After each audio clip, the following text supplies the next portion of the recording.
부동산 무료 세미나 2023년 1월 7일 노년역 인근 부동산 고민 무엇이든 물어보세요.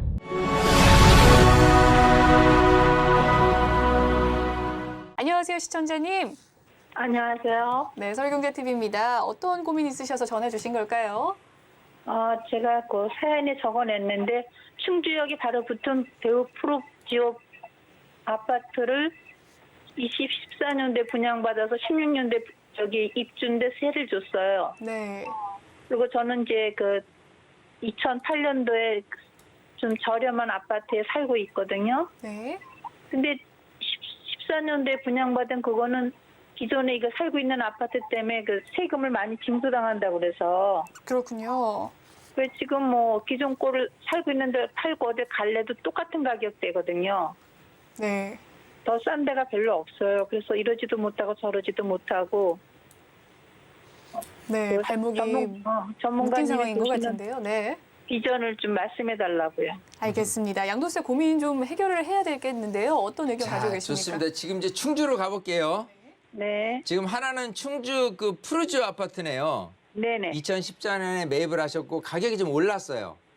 그게 사장님 전문가님 2027년도에 전설이 하나 더 들어온대요. 아, 그래요? 네, 그래서 향후 올라갈 가능성도 더 있고 해서 네, 요거를 좀 일단 놔두고 싶은데 네, 그렇죠. 문제는 지금 여기 살고 있진 않잖아요. 전세 줬어요. 전세 줬어요. 또 네. 지금 살고 계신 데는 어디예요? 저기 또 하나 그 교현동에 있는 동아아파트예요. 교현동에 있는 동아파트예요. 네네. 자, 여기는 시세가 그렇게 비싸진 않죠. 예, 그래서 이거를 매도해도 딴 데 가도 이 가격대뿐이 못 구해요. 자, 이게 이제 이래요. 뭐냐면 네. 우리 시청자님 같은 분들이 많아요. 그래서 사실 주택은 2개 갖고 있는데 그래요. 하나는 내가 거주용으로 살고 있고 네. 하나는 투자용으로 살고 있는데 네. 거주용으로 살고 있는 건 그야말로 거주를 목적으로 하고 있고 시세가 그렇게 올라가질 않아요. 그건 관계없는데 네. 문제는 투자용으로 갖고 있는 거를 팔려고 그렇죠. 하다 보니까 그렇죠. 세금이 이제 비과세를 못 받는 거예요. 네. 그게 오히려 더 많이 올랐고. 네. 자, 그러면 이제 이거를 없애야 되는데 이건 또 거주를 하고 있고. 네. 예, 그래서 이런 고민이 많으신데 네. 사실 이렇습니다. 사실 충주 푸르지 아파트가 전망이 있다고 손치더라도 네. 거기로 또 내가 입주해서 들어가려고 그러면은 전세 내어주고 뭐 하고 오히려 비용이 많이 들어가잖아요. 여유가 없어서 그래요. 예. 자, 그러면 이거는 그냥 투자용으로 비과세를 받고 싶어요. 그죠? 네. 자, 그렇다면 어쩔 수 없이 네. 이 주택인 상태에서 지금 살고 있는 이 교현동에 있는 동아아파트를 매도를 하거나 네. 아니면 증여를 하는 방법이에요. 그러니까 증여는 뭐냐면 네. 이런 분들이 많이 있어요. 우리 시청자님 그 자녀분들이 있잖아요. 네. 예, 자녀분들한테 소위 증여를 줬을 때 이 부담부 증여가 돼요. 내가 갖고 있는 거를 전세를 끼고 준단 말이에요.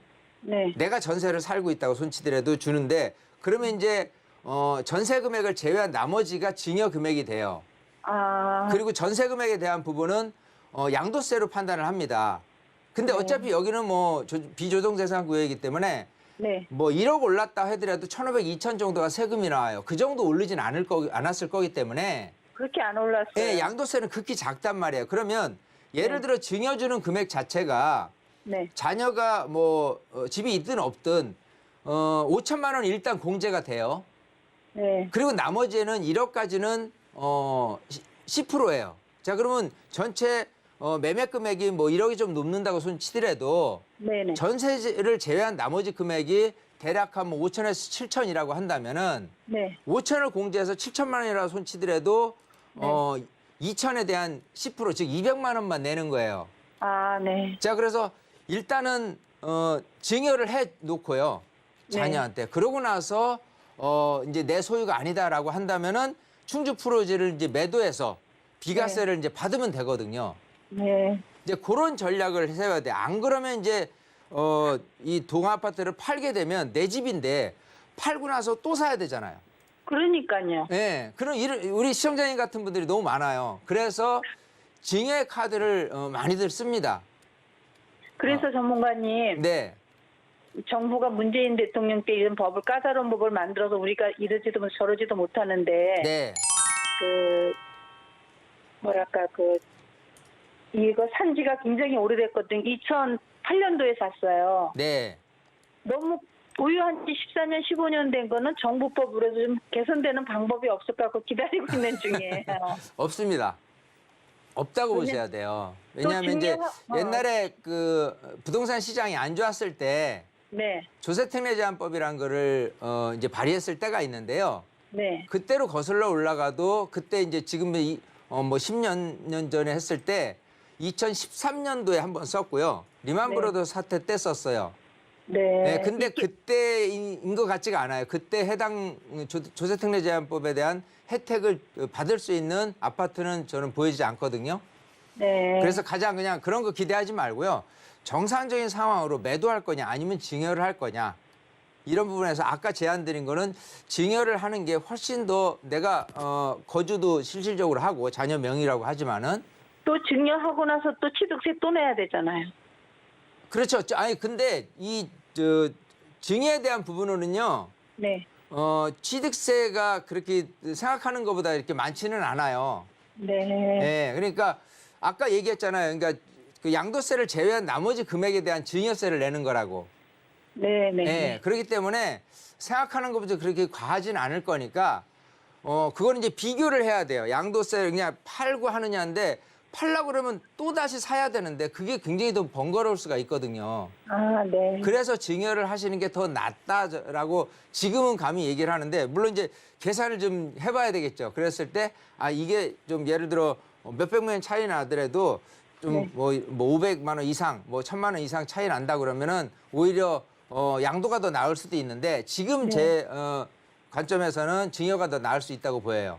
그래서 그 부분으로 세무사하고 다시 한번 상담해 보시고 그러고 나서 결정하시는 게 좋을 것 같습니다. 아시겠죠?